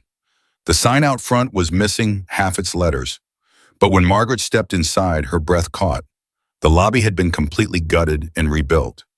New floors, fresh paint, comfortable furniture. A reception desk staffed by a young man with kind eyes and facial piercings. Mrs. Hale, he asked, standing up quickly. I'm Marcus. I run intake. Just Margaret. Margaret, welcome. Can I show you around? He led them through the building. The first floor held common areas, a massive kitchen, a medical clinic, and offices. The second floor had classrooms and therapy rooms. The third and fourth floors were residential, dozens of bedrooms being renovated by teams of volunteers. We're aiming to open in 6 weeks, Marcus explained. We've already got a waiting list of 43 kids. Margaret's chest tightened. 43. Just in Denver, the need is overwhelming. They stopped at a door marked Director. Marcus opened it to reveal a small office with a desk, filing cabinets, and a window overlooking the street. This is yours, Ethan said. If you want it. Margaret stepped inside slowly. Her office. She'd never had an office. She'd spent 38 years standing behind a diner counter, and now she had a desk and a title and responsibilities she couldn't begin to understand. What if I fail, she whispered. Then we all fail together, Ghost said from the doorway. But we won't fail because you're here. I don't know what I'm doing. Neither did I when I started, Marcus said. Ethan found me 3 years ago living under a bridge. I was 19, addicted to everything. No hope. He got me clean, got me housing, got me into school. Now I run intake for the biggest youth shelter in Colorado. If I can do that, you can do this. Margaret turned to look at him, really look at him. He was so young, but his eyes were old. Scarred by things no teenager should see. But alive, fighting, making something good from something terrible. Okay, she said, show me what I need to learn. The next 6 weeks were the hardest of Margaret's life. She learned intake procedures, safety protocols, crisis intervention techniques. She sat in on therapy sessions, helped in the kitchen, talked to kids who'd been through hell and somehow survived. Every day she wanted to quit. Every day she felt inadequate, overwhelmed, too old for this. Every day she stayed anyway. 2 weeks before opening, a girl named Jamie arrived, 15 years old, bruised face, hollow eyes, running from something she wouldn't talk about. Margaret was in the kitchen making soup when Marcus brought Jamie through. This is Margaret, Marcus said gently. She's going to get you something to eat. Jamie didn't respond, just stared at the floor like she was waiting for someone to hit her. Margaret ladled soup into a bowl and set it on the counter. You like grilled cheese? Jamie's eyes flicked it up briefly, a tiny nod. Me too. Best comfort food there is. Margaret started buttering bread. I'm not going to ask you questions. I'm not going to make you talk. I'm just going to make you food, and you can eat it or not eat it. Your choice. She made the sandwich in silence, set it beside the soup, poured a glass of milk. Jamie picked up the spoon with shaking hands, took a small sip of soup, then another. Then she was eating like she hadn't seen food in days, which she probably hadn't. Margaret sat down across from her and waited. When Jamie finished, she finally spoke. My stepfather. 2 words, but Margaret understood everything they meant. You're safe here, Margaret said. Nobody's going to hurt you. Nobody's going to make you go back. You're safe. Jamie started crying, not loud, not dramatic, just quiet tears running down her bruised face. Margaret came around the counter and pulled this broken child into her arms. You're safe, I promise. You're safe now.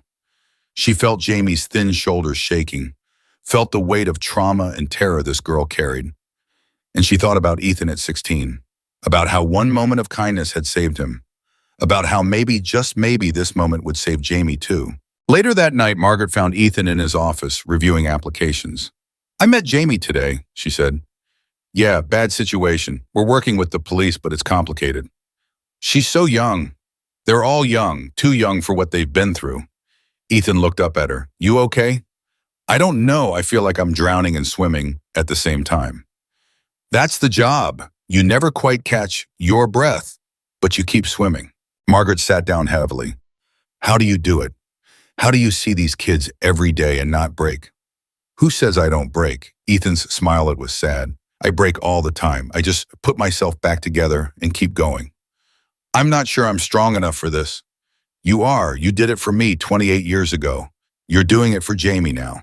Strength isn't about not breaking. It's about breaking and still showing up the next day.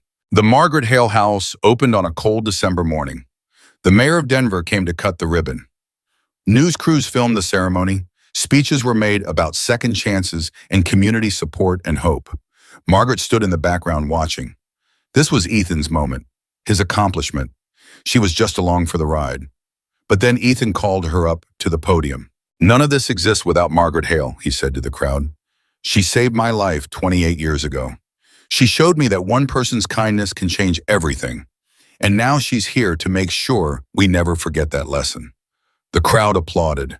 Margaret felt her face flush. She hated being in front of people like this, hated the attention. But then she saw the kids, 43 of them standing in the doorway of their new home, 43 kids who would have beds tonight, food, safety, hope. And she understood why Ethan had called her up here. Not for her, for them. So they could see that ordinary people can do extraordinary things, that a 72-year-old waitress can become a director.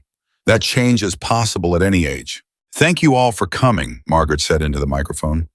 Her voice shook but held. This building represents something simple. It represents the idea that we take care of each other, that we feed first and judge later, that we see people as people, not problems. I hope everyone who comes through these doors feels what I felt 28 years ago when I decided to help one hungry boy. I hope they feel seen, because that's all any of us really want, to be seen. 3 months later, the shelter was at full capacity. 62 kids housed, 23 in therapy, 41 enrolled in school or job training programs. The kitchen served 3 meals a day. The medical clinic saw 30 patients a week. Margaret worked 14-hour days. Her feet ached constantly. She was exhausted down to her bones. She'd never been happier. One evening, she was in the kitchen preparing dinner when Jamie came in. The girl looked different now. Still thin, still haunted, but alive. Present. Can I help? Jamie asked. You know how to cook.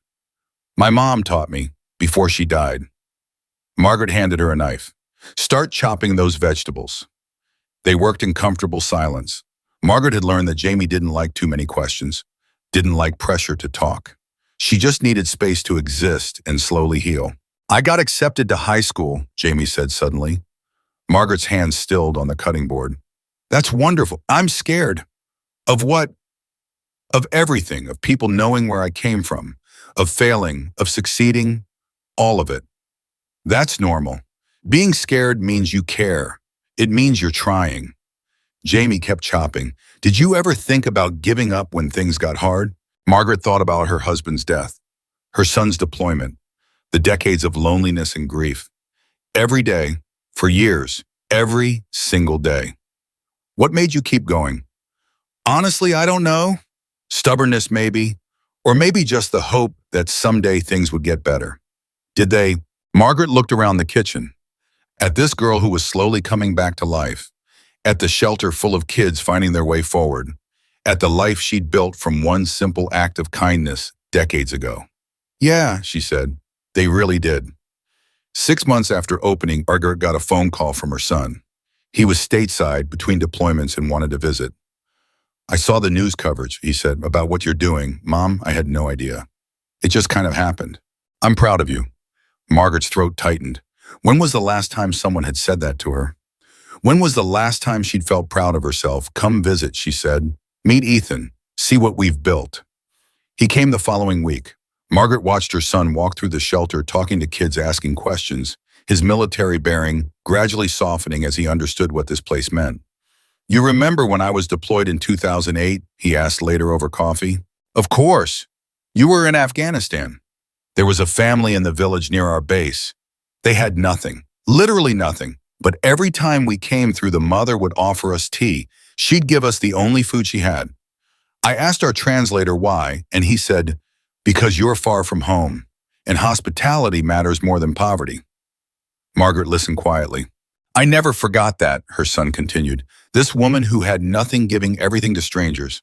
And I thought about you, about how you raised me to believe in kindness even when it's hard, even when it costs something. I fed one boy soup, Margaret said. That's all. No, you taught me how to be human. You taught Ethan. You taught everyone in this building. Don't diminish what you've done. After he left, Margaret sat in her office and cried. Not sad tears, not happy tears, just release.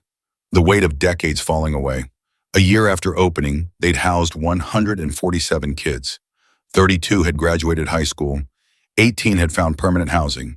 8 had reunited with families. The numbers were good. But Margaret had learned that numbers weren't the point. The point was Jamie, who now volunteered in the kitchen and wanted to be a chef. The point was Marcus, who was applying to social work graduate programs. The point was Crystal, who came to visit with her daughter and told everyone who would listen that this place saved her life. The point was Ethan, who'd taken one bowl of soup and turned it into a movement. On the anniversary of the shelter's opening, they held a celebration. Current residents, alumni, volunteers, donors. The building was packed with people laughing and sharing stories and crying happy tears. Margaret stood in the corner watching. She was tired. Her arthritis was acting up. She'd be 73 in 2 weeks. She should be retired, not running a youth shelter. But when she looked around at all these lives being rebuilt, all these kids getting second chances, all this hope born from one moment of kindness 28 years ago, she knew she was exactly where she was supposed to be. Ethan found her in the corner. You hiding on, and I'm observing. You're terrible at parties. Always have been. She smiled at him. Thank you for remembering me, for coming back, for building all of this. Thank you for saving my life. I gave you soup. You gave me everything. Ethan pulled her into a hug. You know what the best part is? What? We're just getting started. We've got chapters forming in 5 more states. We're doubling capacity here.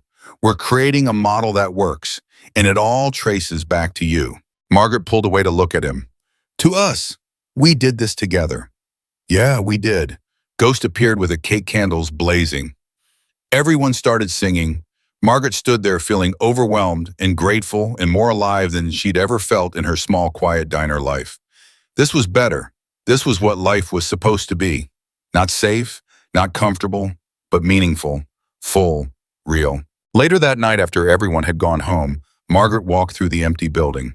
She checked on sleeping kids, made sure doors were locked, turned off unnecessary lights. In the kitchen, she found a note taped to the refrigerator. Jamie's handwriting. Thank you for seeing me. I'm going to make you proud. Promise. Margaret pressed the note to her chest and let herself cry one more time. Happy tears, grateful tears, tears that meant something. The next morning started like every morning. Margaret woke at 5, made coffee, reviewed the day's schedule, started breakfast for 62 kids who needed feeding. A new girl arrived during breakfast. 16, scared, running from something she wouldn't talk about yet. Margaret made her a bowl of soup and a grilled cheese sandwich, sat down across from her, waited. The girl ate slowly, watching Margaret like she expected a trap. What's your name? Margaret asked gently. Sophia. I'm Margaret. You're safe here, Sophia. Nobody's going to hurt you. Nobody's going to make you leave. You're safe. Sophia's eyes filled with tears. How do you know?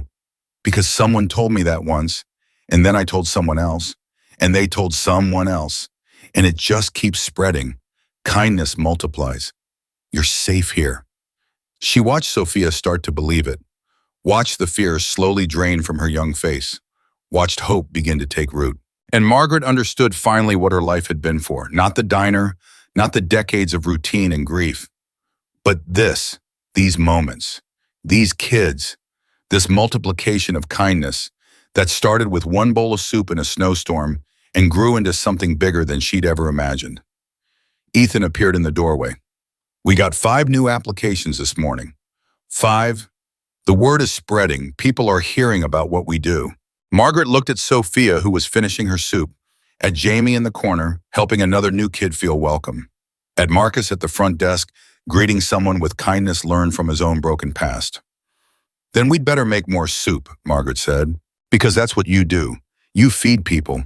You see them, you show them they matter. And you trust that kindness multiplies in ways you can't predict or control. You just keep showing up, keep making soup, keep opening doors, keep believing that one person can change everything. Because 28 years ago, one person did, and the ripples are still spreading.